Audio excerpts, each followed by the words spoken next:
আসসালামু আলাইকুম। আমরা এক্সেলের একটা ভিডিও দেখব, একদম short video but very very important. হ্যাঁ, আপনারা দেখলে এটা পারবেন, একদম সহজ। তো আমরা আমাদের প্রজেক্টে চলে যাই। আমাদের প্রজেক্টগুলি কোথায় যেন? Work file, Excel project.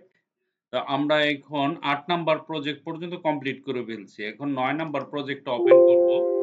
Open করার পরে আমরা এখানে একটা জিনিস পাবো, একটা সেল, রিমুভ ব্ল্যাঙ্ক সেল। অর্থাৎ দেখেন, এটা একটা সেল, এটা একটা সেল, এটা, তারপরে যে এখানে একটা সেল, এখানে একটা সেল, এখানে এই যে ডেটাটা আছে না, অনেক সময় প্রফেশনালি ডাটা হয় না, টাইপ করতে উল্টাপাল্টা হয়ে যায়, বাই মিস্টেকে উপর নিচু হয়ে যেতে পারে, কোনো ব্যাপার না।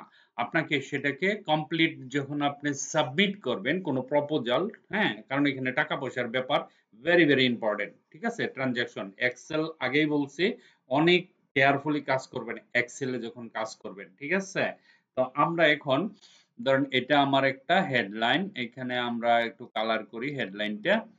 আর এই জিনিসগুলি আমরা সুন্দর করে সাজাবো, আর এগুলি ডিলিট করে দিব। এই যে এটা ডিলিট করব, কিন্তু আমার শীটটা সুন্দর পাবো।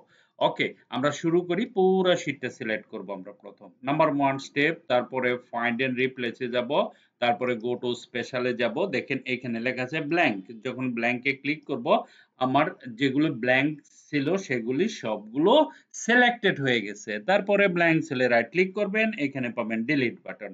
যখনই আমরা ডিলিট করব, ডিলিট করার পরে শিফট সেল আপ ক্লিক করার সাথে সাথে দেখেন আমার শীটটা কত সুন্দর হয়ে গেছে। Thank you very much, bye by.